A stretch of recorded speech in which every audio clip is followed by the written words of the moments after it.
Resident Evil 5 é um dos meus jogos favoritos. Ele não é meu Resident Evil favorito, mas definitivamente é um dos melhores jogos co-op que existem.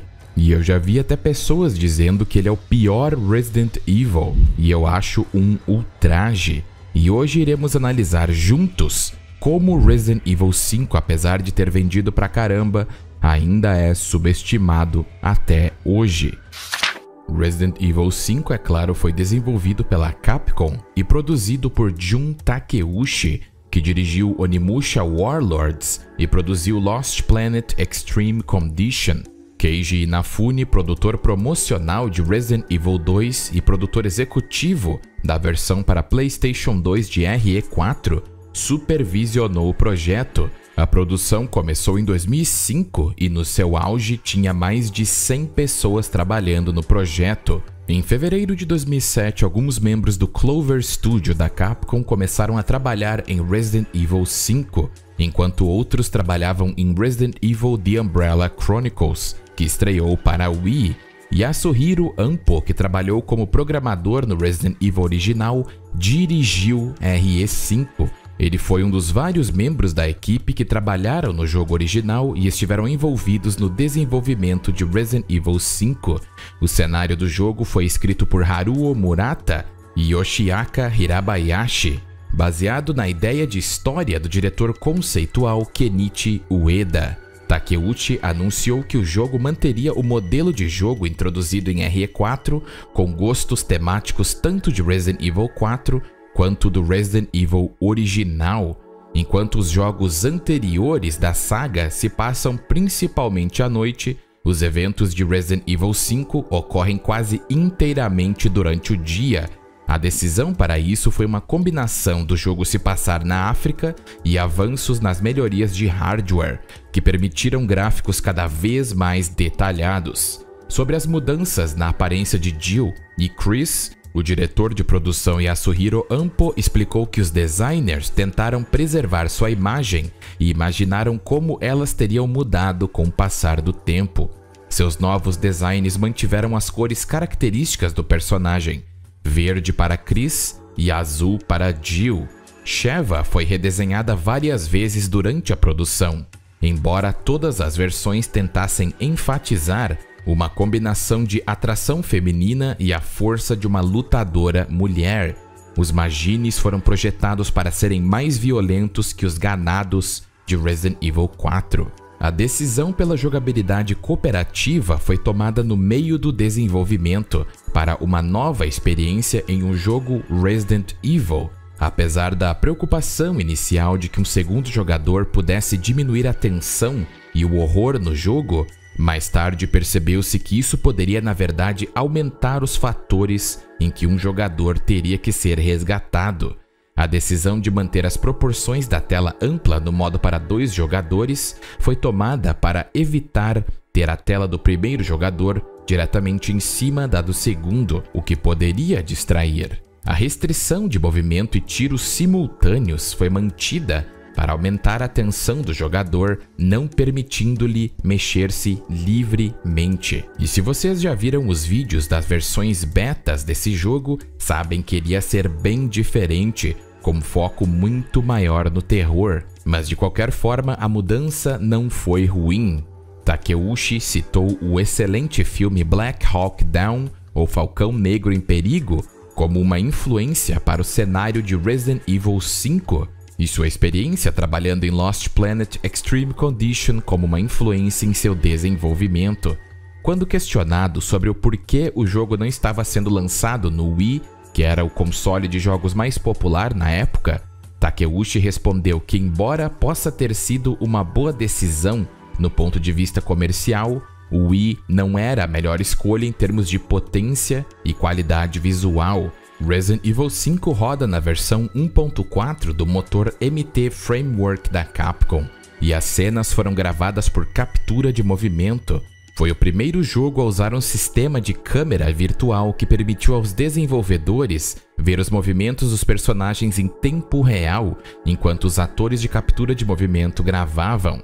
Os atores Ruben Langdon, ou o famoso Dante, Karen Dyer e Ken Lally interpretaram Chris, Sheva Alomar e Albert Wesker, respectivamente. Karen Dyer também dublou Sheva, enquanto a voz de Chris foi interpretada pelo lendário Roger Craig Smith. O treinamento prévio de Dyer a ajudou a ganhar o papel de Sheva, já que a Capcom estava procurando por alguém que pudesse lidar com as habilidades físicas que sua captura de movimento exigia.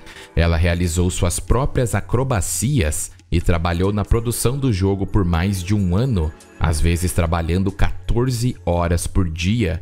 Todos os movimentos dos personagens humanos foram baseados na captura de movimento, enquanto os personagens não humanos do jogo foram animados à mão.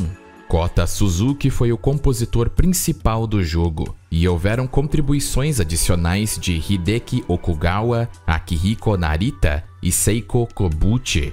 A partitura eletrônica inclui 15 minutos de música orquestral, gravada no Newman Scoring Stage do 20th Century Fox Studios, em Los Angeles, com simplesmente o estúdio de sinfonia de Hollywood de 103 peças. A Capcom gravou em Los Angeles porque queria uma trilha sonora no estilo Hollywood para aumentar o valor cinematográfico do jogo e o interesse global. A trilha sonora de Resident Evil 5 apresenta uma música tema original, intitulada Prey, que foi composta por Suzuki e cantada por Olimata Niang.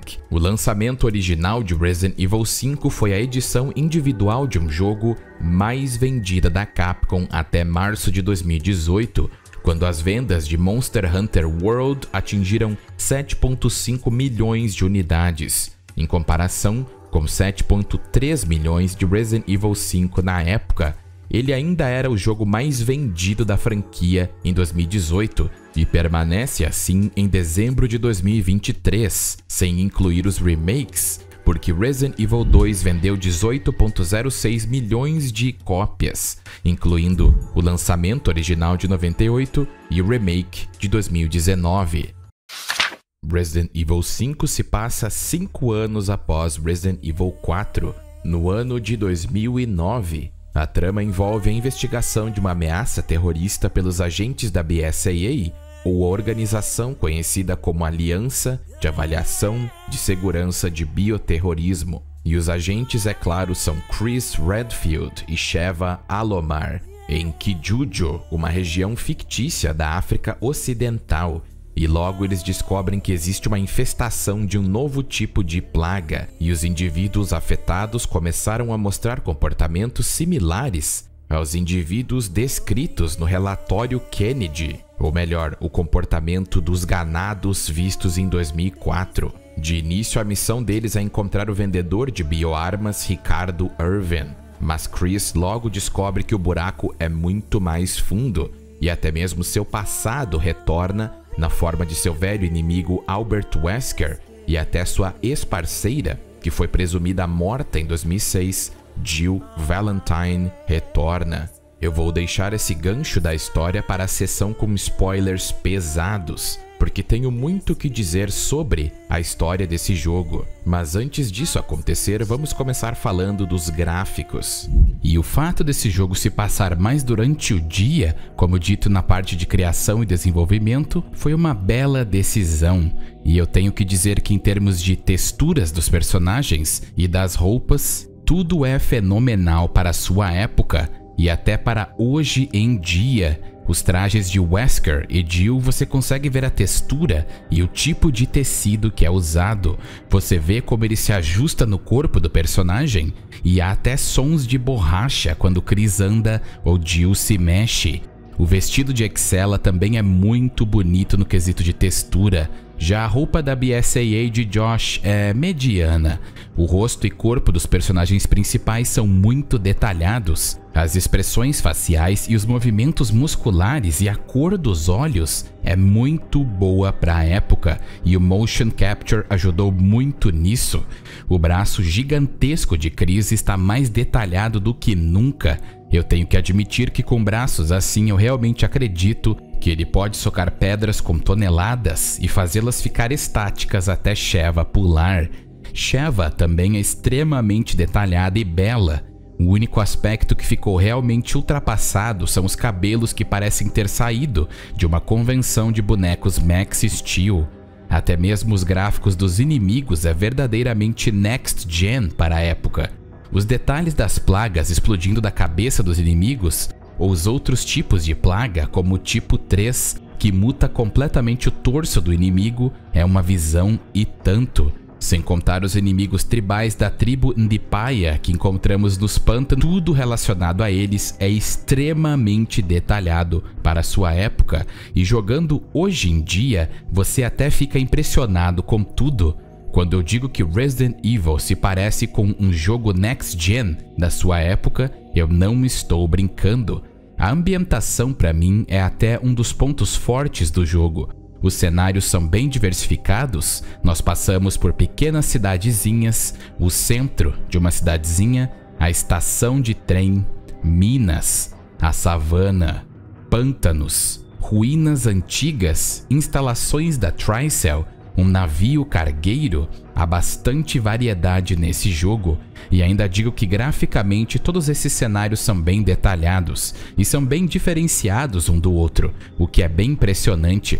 Até mesmo uma parte da cidade para outra é completamente diferente. As ruínas com certeza são a parte mais única, e por mais que eu ache que em termos de arquitetura elas sejam impossíveis de existir, até mesmo em Resident Evil, a tribo Ndipaya é para ser a tribo mais avançada que nós já vimos na franquia, só que eles não puderam evoluir até certo ponto. Não dá para não admirar a genialidade dos Ndipaya da região, que até construíram um dispositivo que foca a luz solar para criar um poderoso laser.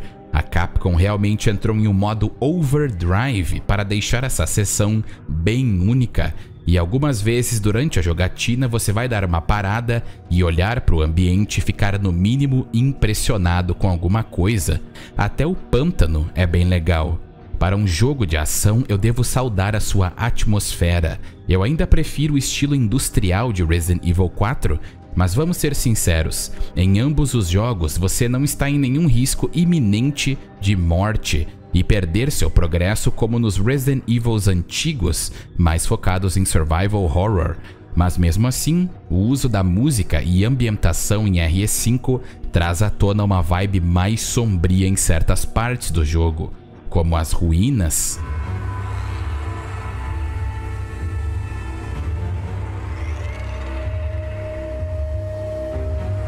E as músicas tocadas para enfrentar os Magines, como Magine 1,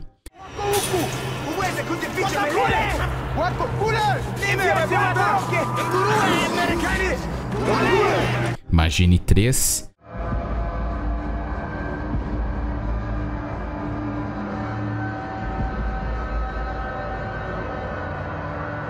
e Magine 4.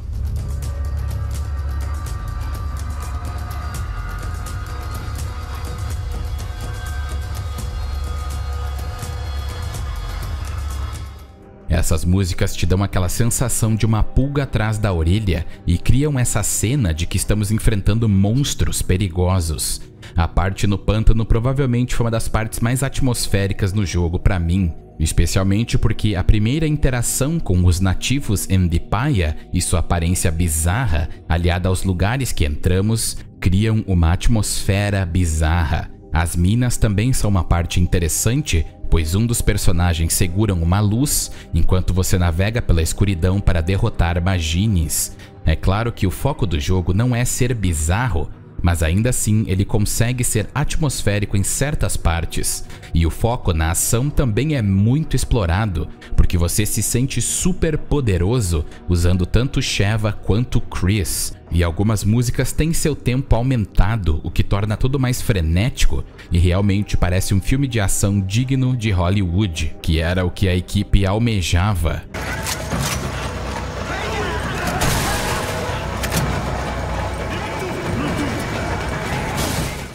Os temas dos chefes, em sua maioria, são muito bem feitos para a situação que os personagens se encontram. O encontro com os monstros Uroboros tem uma música mais acelerada, com tema mais de perigo e surpresa, e o nome da música é Uma Emergência. Então esse era o tema que eles queriam passar para nós.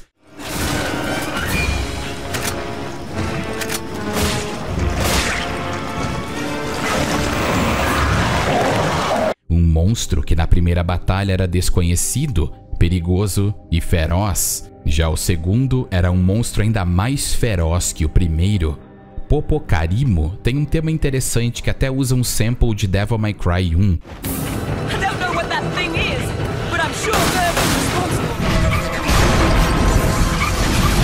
Endesso tem um tema hollywoodiano que exala força e perigo iminente.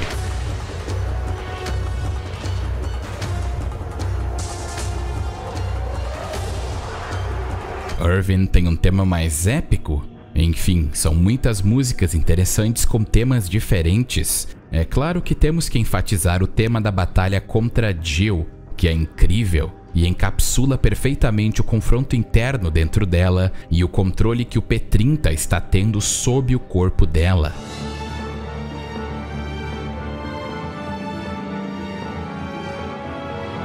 E também há o tema orquestral de Wesker, que é absurdamente cinematográfico e sem dúvidas é a música mais icônica de Resident Evil 5.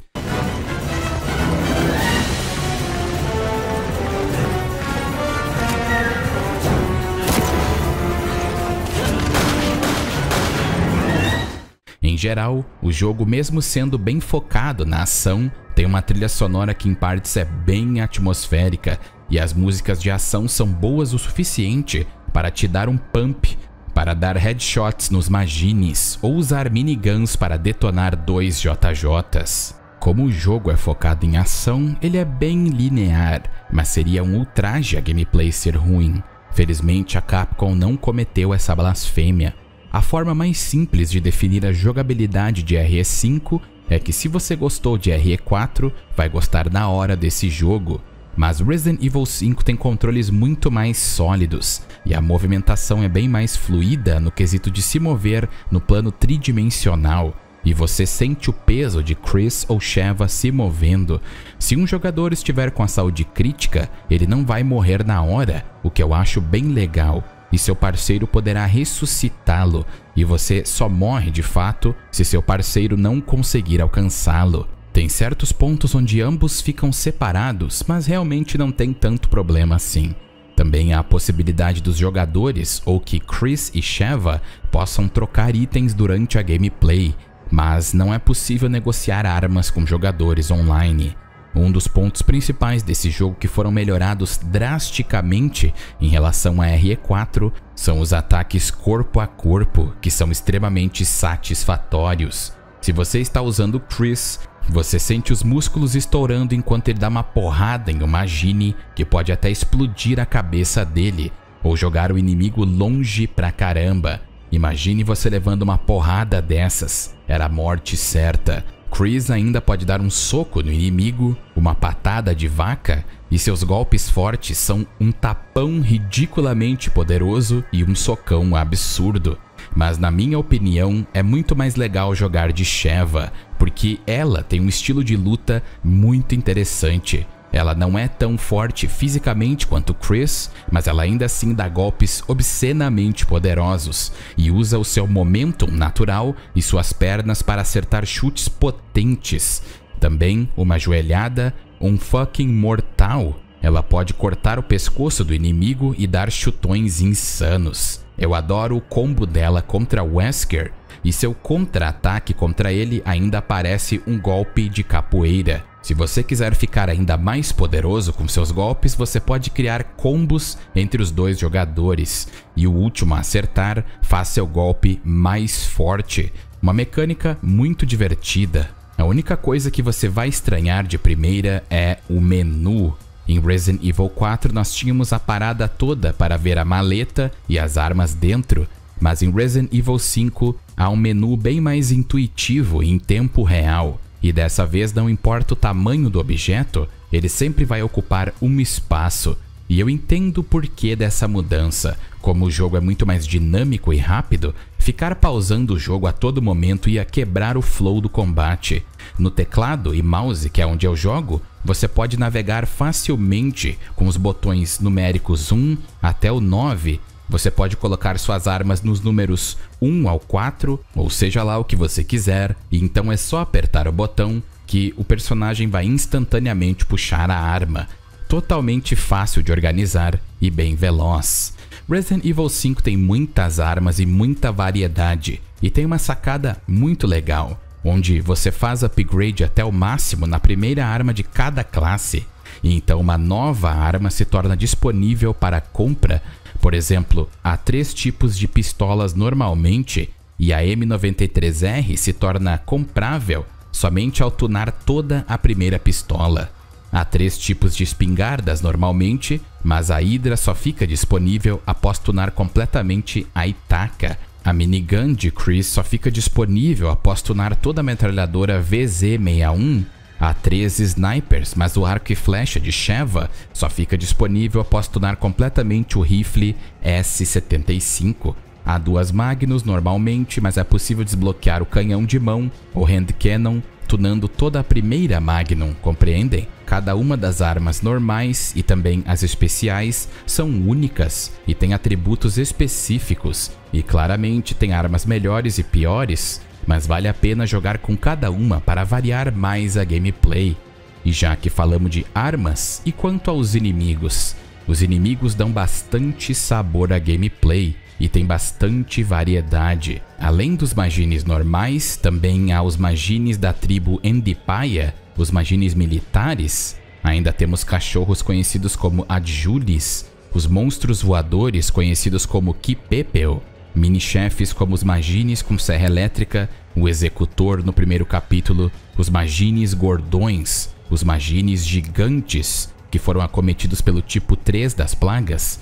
Posteriormente temos até Lickers e os inimigos mais perigosos do jogo, os Reapers, insetos gigantes que podem te agarrar e te matar instantaneamente. A forma do Valia das plagas, isso sem contar os JJs. Há inimigos o suficiente para manter a jogatina interessante. Os chefes e as batalhas contra eles são padrões. Eu devo dizer que os meus favoritos são o U8, que você pode detoná-lo por dentro com 3 granadas, ao contrário de simplesmente gastar toneladas de balas. A luta contra Irving em cima do barco dá um ênfase no tamanho colossal que ele acabou de criar após se injetar, e usar miniguns e lançadores de bombas é bem legal. E o hilário é que eu tive um bug nessa parte e fiquei preso em frente a uma minigun e não consegui sair de lá até matá-lo. Também a primeira batalha contra Wesker e Jill é bem legal, porque se você conseguir derrotá-lo em menos de 7 minutos, você consegue um tesouro e você tem que fazer um pequeno pique-esconde para conseguir acertá-lo, porque senão ele simplesmente vai desviar de tudo que você atirar nele. O Ouroboros Aheri é um espetáculo visual, e usar a arma que guia um freaking feixe de satélite é top. E a batalha contra Wesker pode parecer simples por você ter que desligar a luz e atirar com uma RPG nele, mas tem bastante interatividade, e a batalha contra ele ao absorver o Ouroboros é bem cinematográfica. O chefe Popocarimo é ok. Endesso é uma seção de torreta que na dificuldade profissional é um pesadelo, mas para mim essas mencionadas anteriormente são as melhores batalhas do jogo. E falando em batalhas, a inteligência artificial de Sheva, eu vou ser sincero, ela é de fato burrinha, mas se você der para ela armas mais ou menos, ela vai ser competente. Eu joguei no veterano para gravar essa gameplay e só teve algumas ocasiões onde a IA dela entrou no modo full burrice. Durante o início do jogo, ela ficou sendo atacada por um cachorro aleatório, mesmo tendo armas fortes. Na seção dos feixes de luz, ela era acertada aleatoriamente. Contra alguns Ndipaya, ela simplesmente desligava e deixava geral acertá-la. Na batalha contra Jill, ela se colocava em frente aos golpes dela. Que porra é essa? Mas tirando isso, ela foi até que bem competente. Mas eu recomendo a vocês, se forem jogar na dificuldade profissional, pelo menos deem umas armas infinitas para elas, simplesmente para manter a sua sanidade. Inclusive, as armas infinitas dessa vez são bem diferentes. Você precisa tunar elas até o talo e depois comprar a sua versão infinita na seção bônus. A duração da campanha para pessoas normais que nunca jogaram ou que jogam na moral explorando e se divertindo vão terminar no mínimo em umas 8 horas. Adicione mais as DLCs, então você tem no mínimo umas 9 a 10 horas. E o jogo é bem variado e tem uma replayability bem alta, sem contar que você pode jogar no modo cooperativo com seu amigo. E como eu disse no início, Resident Evil 5 é um dos melhores jogos de todos os tempos. Quando se trata de jogo cooperativo de campanha, é obscenamente divertido, com muita variedade de armas e combinações para usar. Tem muitos tesouros para encontrar e o jogo vale cada centavo. Falando em DLCs, ambas são canônicas. Lost in Nightmare se passa em 2006, durante os eventos onde Chris e Jill vão até a mansão Spencer e acabam encontrando Wesker, que matou o velhão. Desperate Escape se passa após Chris e Sheva irem para o navio e Jill e Josh se encontram e se ajudam. É mostrado como Jill foi falar com Chris e Sheva sobre o soro de Wesker e até como eles foram salvar os dois. E se você gosta de verdadeiramente explorar a história de Resident Evil, nesse jogo há muitos arquivos para te fazer ficar a par da história da franquia. E há um arquivo para cada personagem importante, sem contar um arquivo contando a história de Resident Evil até ali, com dezenas de páginas em ordem cronológica, o que nos mostra o quanto de carinho foi posto no jogo. RE5 ainda possui o famoso modo extra para adicionar mais horas no seu jogo, o modo The Mercenaries, ou Mercenários, mas com algumas diferenças importantes em relação a RE4, especialmente porque o Wesker não é tão OP. O objetivo ainda é acumular o máximo de pontos possível no período de tempo limitado, e ele é desbloqueado após completar o jogo principal.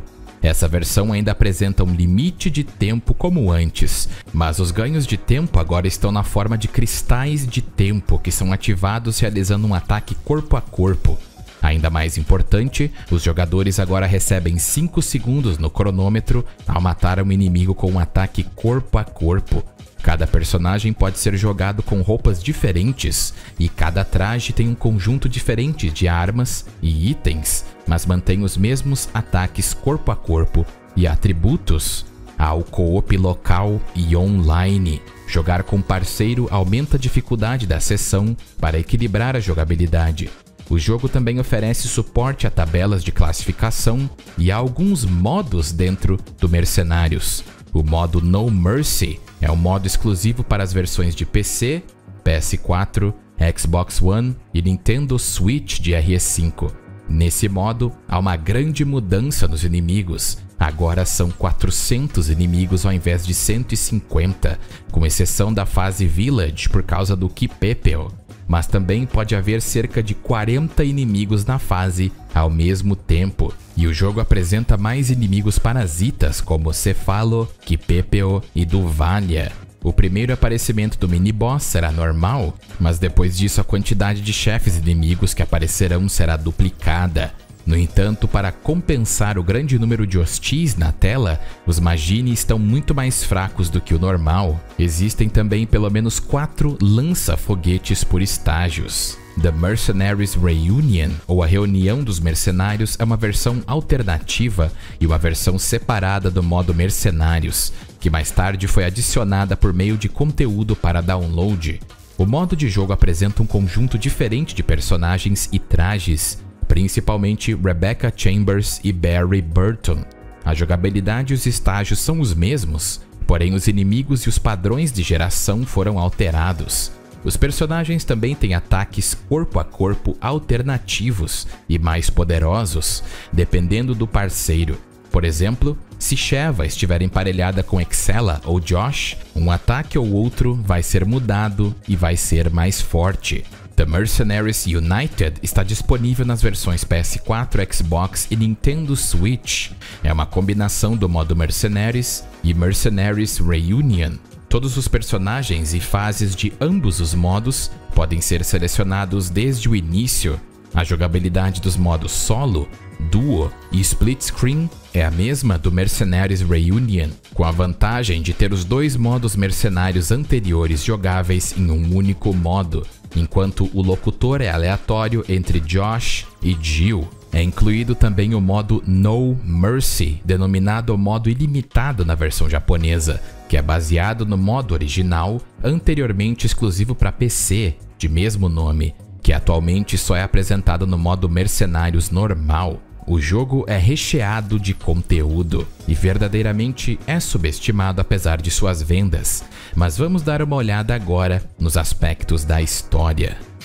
Vamos analisar alguns pontos da história que são interessantes. Se usarmos a DLC Lost in Nightmare, então o jogo se inicia muito antes de 2009. Ele começa em 2006. Acredito que todos nós já sabemos a história básica desse jogo. O que eu realmente quero entrar em detalhes aqui é mais sobre os personagens e suas peculiaridades dentro dessa trama. E tenho certeza que muitas coisas que eu falar aqui vocês não sabem ainda. E vamos começar com Oswald E. Spencer, ou Oswald Earl Spencer. Não se preocupe, pois vou dar um background até para aqueles que não entendem muito da história da franquia. Oswald foi um homem extremamente rico, herdeiro da família Spencer, e um dos fundadores da empresa gigantesca farmacêutica Umbrella, e ele era o CEO e presidente por toda a sua existência. Ele é frio, implacável, elitista e ambicioso. Spencer eliminou impiedosamente seus rivais e gradualmente aumentou seu poder dentro da empresa, que ele controlava estritamente por trás de um véu de escuridão. Spencer teve a visão de refazer o mundo e conduzi-lo para uma nova era, vendo o estado atual do mundo como autodestrutivo. Ele pretendia usar os dados de pesquisa acumulados com as armas bioorgânicas para concretizar sua visão e moldar uma utopia para a humanidade, tendo ele próprio como seu governante. Como Resident Evil Village reticonizou que ele na verdade conhecia a mãe Miranda e estudou o mofo, ele acabou não se interessando tanto pela forma que esse composto agia, mas ele queria replicar o que Miranda conquistou de sua própria forma. Ele queria criar uma humanidade evoluída e encontrou em suas expedições para a África a flor Sonnentrep, que tem certas propriedades mutagênicas para quem sobreviver ao seu veneno. E o Dr. James Marcus, sim, o de Resident Evil 0, apresentou a hipótese de um retrovírus ser responsável pelas propriedades da flor.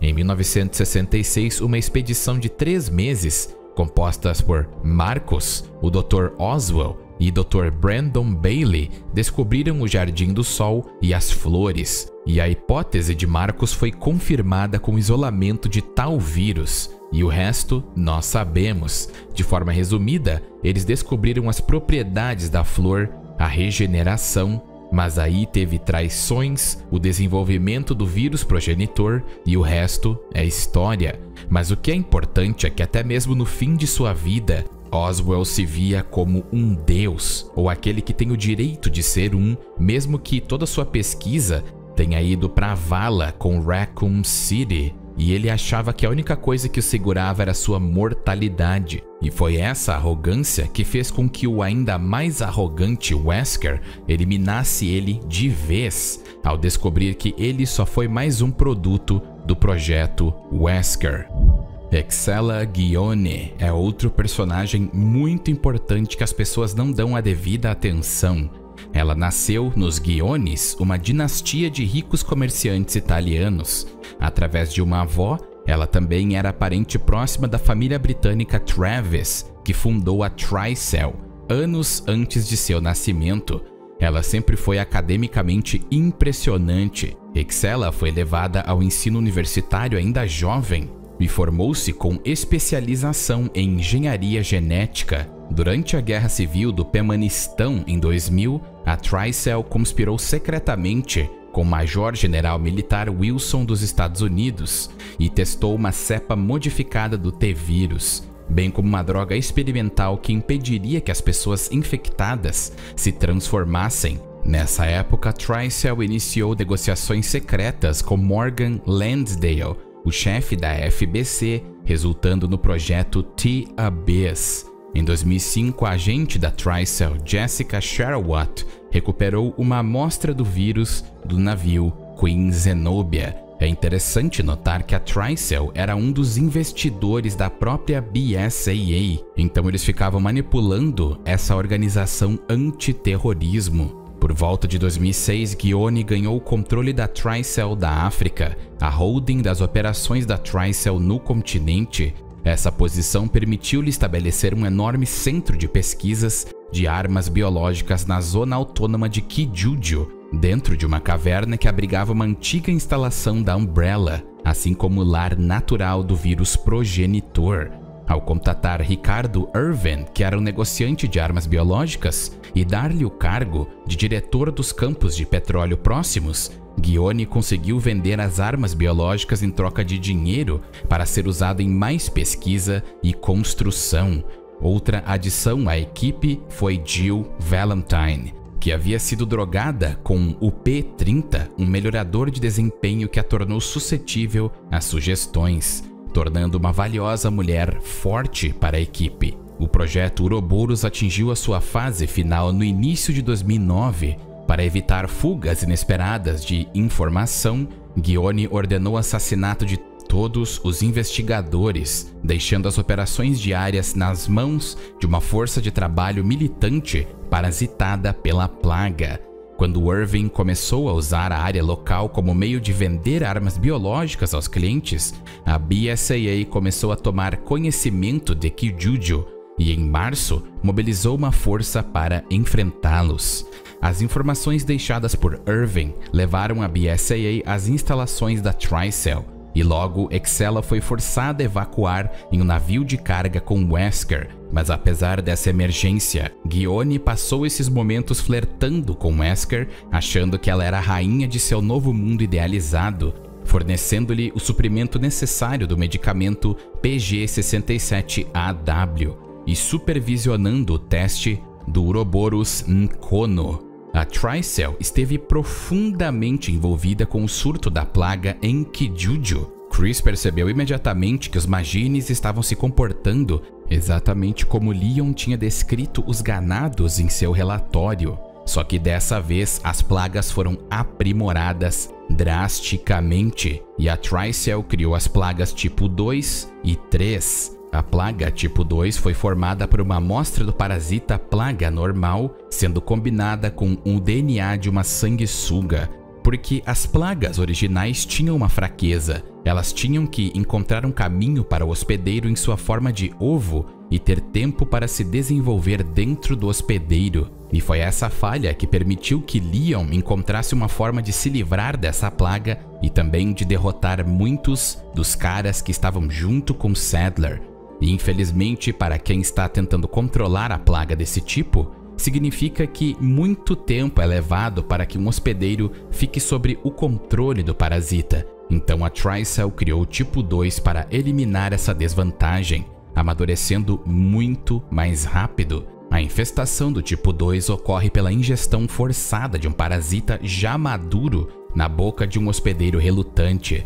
Dessa forma, a taxa de crescimento aumentou drasticamente e o hospedeiro fica sob o controle total da plaga em questão de segundos. Depois de ser ingerido, o hospedeiro referido pelos moradores não infectados de Kijuju como Magini ou espíritos malignos foram então instruídos a matar e infectar outras pessoas, mas aparentemente eles podem continuar com suas tarefas diárias. E a plaga pode se desenvolver para outras criaturas, como o céfalo, Kipepeo e Bui Quichua. A plaga tipo 3 foi criada quando a TriCell implantou uma linhagem subordinada de plaga com gene de linhagem de controle. Tal como as plagas normais, a taxa de adesão em adultos e adolescentes do sexo masculino é de 92%. Mas para mulheres e crianças pequenas, o tipo 3 tem uma taxa de adesão de 0%.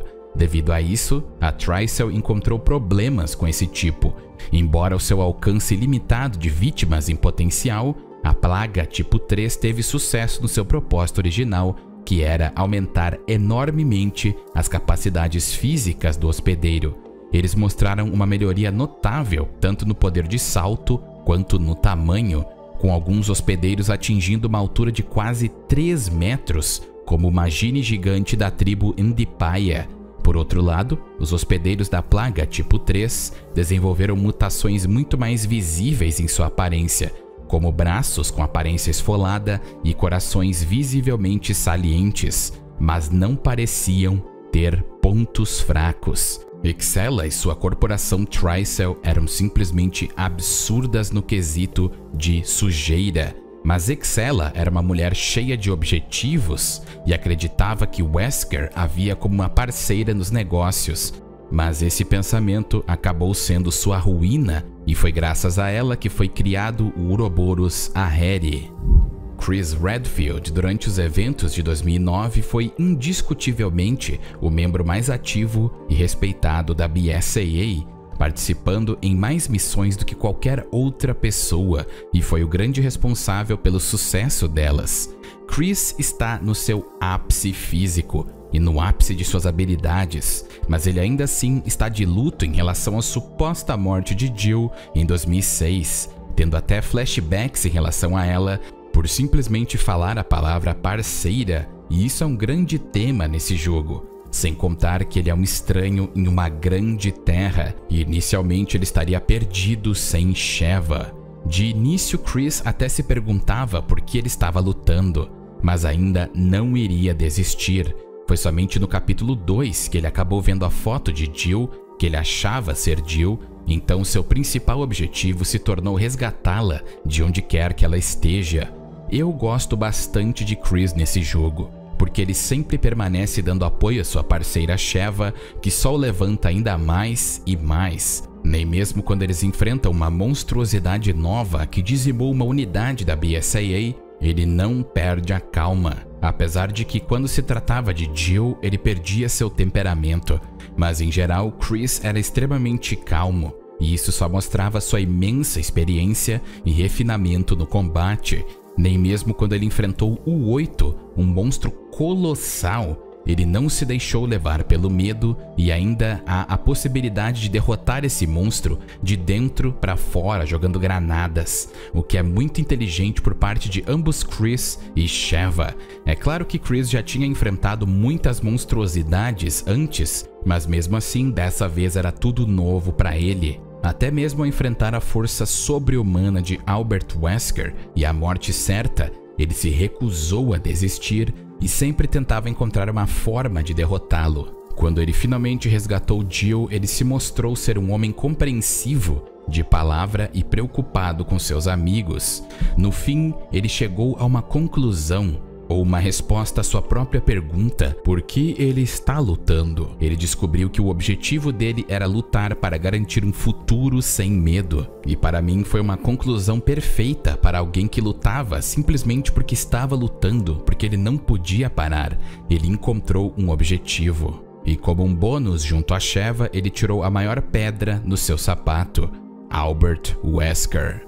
E falando em amigos, Sheva Alomar para mim sempre foi um dos melhores personagens introduzidos na franquia, e ela é o oposto de Ashley, é claro, que era simplesmente a filha do presidente. Sheva é uma guerreira nata, extremamente habilidosa, que foi o suporte perfeito para Chris. Sheva não é só uma mulher bela ao lado de Redfield, ela é sua parceira no combate e ele pode confiar sua vida a ela, porque ela é imensamente boa no que faz.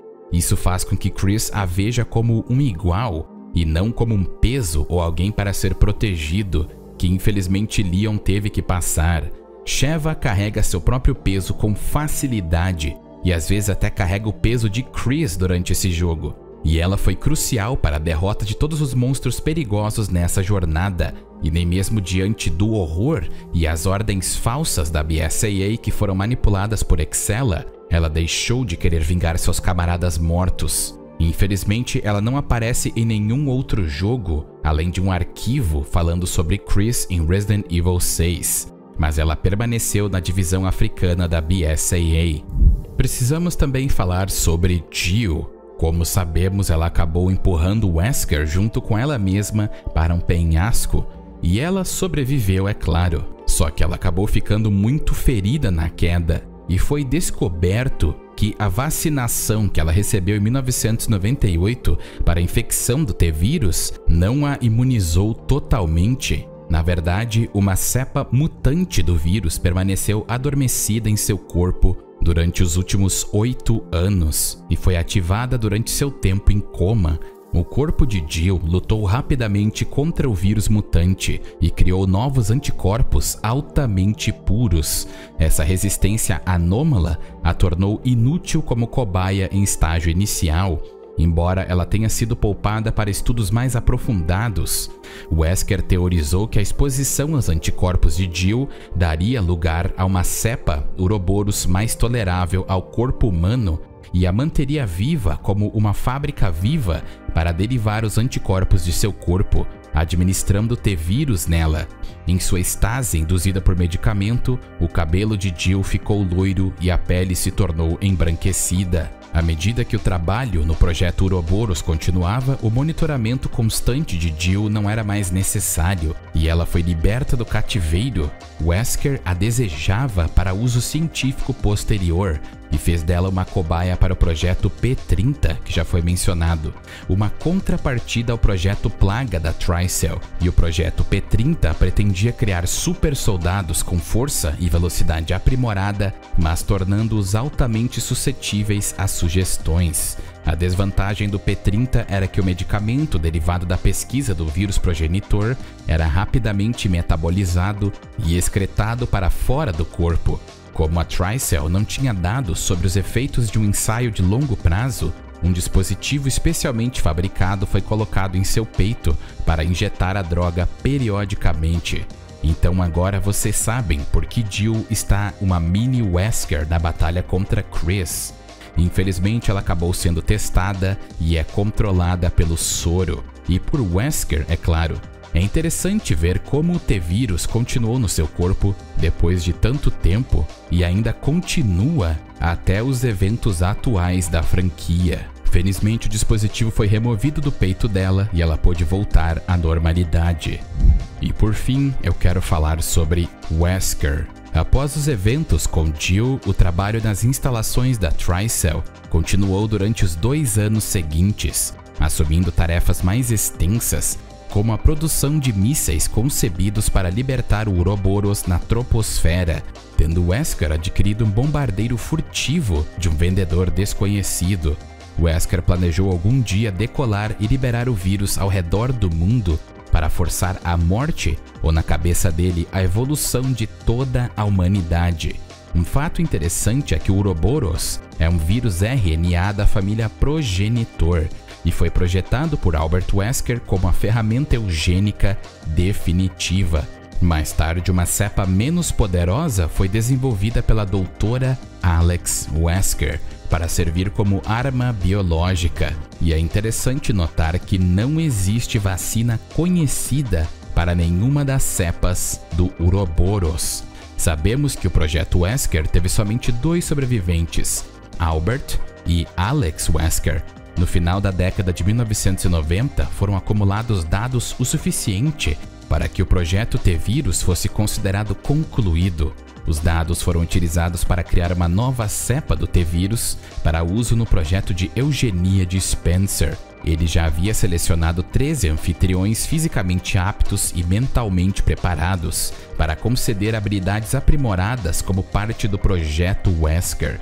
Ele então deu ordens para criar sua nova raça, e um efeito colateral dessa cepa foi que Albert tornou-se dependente de medicamentos para prevenir novas mutações. Então, através daquele discurso divino de Spencer, que Wesker finalmente entendeu que ele era um produto superior, entre aspas, à humanidade. E ele, querendo ou não, foi o sucessor da visão de Spencer para criar um mundo de super-humanos, que felizmente acabou falhando, e foi justamente aquela pessoa a qual Wesker nutria um ódio absoluto, Chris. Wesker naturalmente odeia perder, mas o pior de tudo é perder para Chris. E até nos seus momentos finais, ele não pensou em sua autopreservação, e sim em detonar seu rival de longa data, e sabemos o que aconteceu. Apesar de eu não ter analisado a história tintim por tintim, acredito que esses detalhes sobre os personagens principais com certeza vão te dar uma luz diferente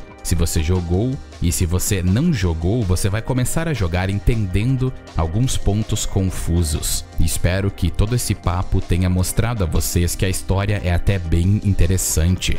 No geral, eu posso dizer que Resident Evil 5, apesar de não ser um Resident Evil tradicional, ele ainda assim é um excelente jogo com justamente o que Resident Evil se propõe: armas biológicas. E dizer que ele é o pior Resident Evil de todos é simplesmente uma blasfêmia, na minha opinião. Apesar do jogo ser focado em ação, ele ainda assim expande a história da franquia e fecha capítulos que há muito tempo estavam abertos. Mas e vocês? Me digam o que vocês acham de Resident Evil 5, porque eu posso dizer com toda certeza que ele é, no mínimo, absurdo.